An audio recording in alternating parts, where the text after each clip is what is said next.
এক সপ্তাহ বাদে কুরবানি ঈদ। এই সময় বয়স্ক ভাতা, বিধবা ভাতা, শিশু ভাতা, পুষ্টি ভাতা, প্রতিবন্ধী ভাতা, যত ভাতা কার্ড আছে এগুলোর টাকা খাবো। সরকারি যত রিলিফ, চাল ডাল গম আটা চিনি ময়দা সমস্ত কিছু খেয়ে এই সব টাকা দিয়েই তো আমি কুরবানি দিব। আমি কি নিজের ঘরের টাকা দিয়ে কুরবানি দিব? বুঝেন না আপনি? আসসালামু আলাইকুম চেয়ারম্যান সাহেব, কেমন আছেন? ওয়ালাইকুম আসসালাম মাস্টার সাহেব। আসেন, আমি আপনারই অপেক্ষায় বসে আছি। তা চেয়ারম্যান সাহেব, কেন এত জরুরি ডেকেছেন বলেন? আমার একমাত্র ছেলে জন্টু আপনার স্কুলে লেখাপড়া করতে দিছি। ও কেমন লেখাপড়া করে বলেন তো? ওর তো কোনো লেখাপড়ার আমি মন মানসিকতা ভালো দেখি না। ও আজকাল কেমন যেন উগ্র উগ্র ভাব দেখা যায়। আর সামনে কুরবানি ঈদ, এই ঈদে অবশ্যই আপনি আমার বাড়িতে আসবেন। আপনার ছেলে জন্টু, ওরে লেখাপড়ার কথা বললে সে আমারে উল্টা শিক্ষা দান করে। ওই বলে আমার বাবা চেয়ারম্যান, আমি হব এমপি, আমার কি লেখাপড়া দরকার? তো চেয়ারম্যান সাহেব, একটু পরে আপনার সাথে কথা বলবো, আমি একটু বাথরুমে যাব। কোন আসসালামু আলাইকুম চেয়ারম্যান সাহেব। চেয়ারম্যান সাহেব তা কিবা আছেন আপনি? ওয়ালাইকুম আসসালাম। কি খবর রহিম মিয়া? কি মনে করে আসলা আবার? চেয়ারম্যান সাহেব, কি আর কমু, আমি তো খুব অসহায়ে পড়ে আছি। শুনলাম নাকি আপনি বয়স্ক ভাতা কাট করে দিতাছেন সবাইরে। আমারে যদি একটা কাট করে দিতেন। কাট করতে যে টাকা লাগবে 5,000, তোমার কাছে কি সে টাকা হবে? চেয়ারম্যান সাহেব, আমি 5,000 টাকা কই পামু? আমার কাছে তো 5টা টাকাও নেই। দয়া করে আমাকে একটা কাট করে দিন। আমি আজীবন আপনার জন্য দোয়া করব চেয়ারম্যান সাহেব। না রহিম মিয়া, তোমার জ্বালাই কিন্তু আমি আর সহ্য করতে পারতাছি না। কোটি টাকা খরচ করে চেয়ারম্যান হয়েছি তোমাদের মুখ দেখার জন্য। আমি বয়স্ক ভাতা, বিধবা ভাতা, যত ভাতা আছে সমস্ত ভাতার কাট করে দিই টাকার বিনিময়ে। সে তুমি জানো না? চেয়ারম্যান সাহেব, আমার জন্য এই একটু দয়া করুন। এই বুইরে, তুই এখান থেকে যাবি না গলা ধাক্কা দিয়ে বের করে দিব? আমার কাছে কোনো দয়া করুণা নেই, যা ভাগ এখান থেকে। হ্যাঁ চেয়ারম্যান সাহেব, আমি যাচ্ছি। আপনার এই কথা আমার মনে থাকবে। আল্লাহ আপনাকে হেদায়েত দান করুক। আসসালামু আলাইকুম চেয়ারম্যান সাহেব, আপনি ভালো আছেন? আপনার শরীর স্বাস্থ্য ভালো আছে? ওয়ালাইকুম আসসালাম। তুই রফিক না? তুই আমার কাছে কেন আইসস বল? আমি আসছিলাম আপনার কাছে, বিগত দিনের কিছু টাকা বাকি ছিল। যদি টাকাটা দিতেন আমার একটু উপকার হতো। দোকানে মাল কমে গেছে তো কিছু মাল কিনতে হবে।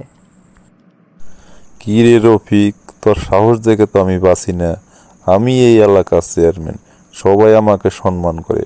আর তুই আসছিস আমার বাড়িতে টাকা চাওয়ার জন্য? হ্যাঁ, তুই কয় টাকা পাবি রে? আর কয় বছরই হয়েছে তোর কাছে আমি দোকান বাকি খাইছি? চেয়ারম্যান সাহেব, আমি একটা গরিব মানুষ, ছোট্টখাটো একটা দোকান চালাই। আজ প্রায় 3 বছর হয়ে গেল আপনার কাছে 10,000 টাকা পাই। টাকা 10,000 তো দেন নাই।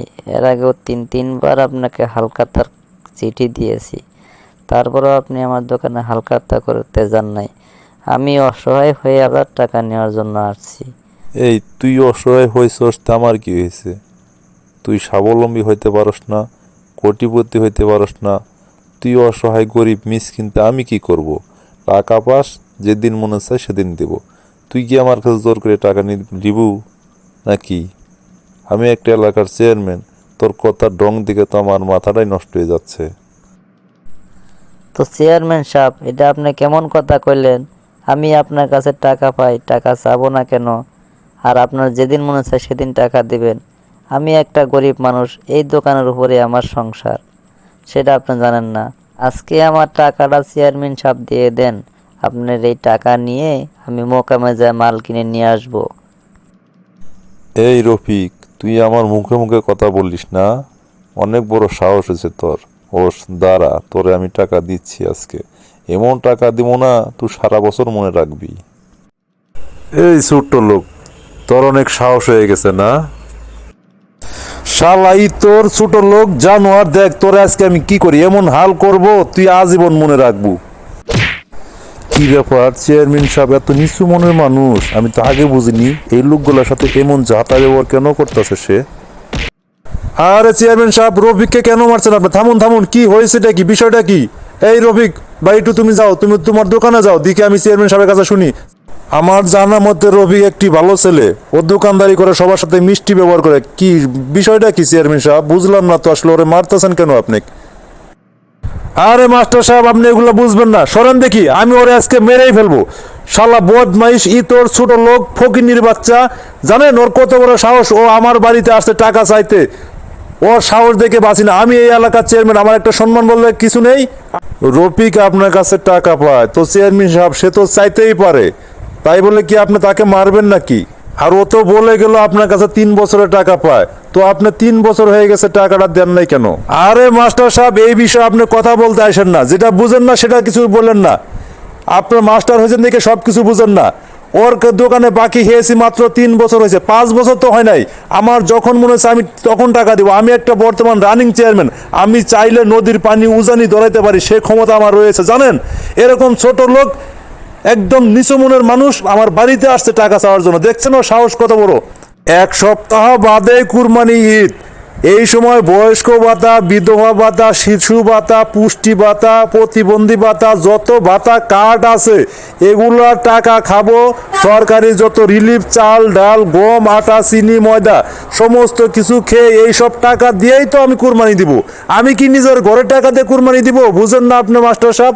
আর সে এই সময় আছে ফকিনির বাচ্চা, আমার কাছে দোকানের টাকা পাবে সেই টাকা নেওয়ার জন্য। আমার কেমন মেজাজটা খারাপ হয় জানেন? আপনি যে একজন মুসলমান মানুষ সেটা বাপ তো আমার ঘৃণা হচ্ছে চেয়ারম্যান সাহেব। মাস্টার সাহেব সাবধানে কথা বলেন, আপনি কিন্তু আমার ধৈর্যর বাঁধ ভেঙে যাচ্ছেন, সীমানা অতিক্রম করছেন। আপনি কি একাই মুসলমান? আমি তো জন্ম থেকেই মুসলমান, আমার বাপ ছিল মুসলমান, আমার দাদা ছিল মুসলমান। আপনি এটা কি বললেন? শোনেন চেয়ারম্যান সাহেব, সরকার থেকে গরিব মানুষের জন্য যে সহযোগিতাগুলো আসে, বিভিন্ন প্রকার মাল সামগ্রী, সেগুলো আত্মসাৎ করেন। এই আত্মসাৎকারী ব্যক্তি হচ্ছে একটি মুনাফেক।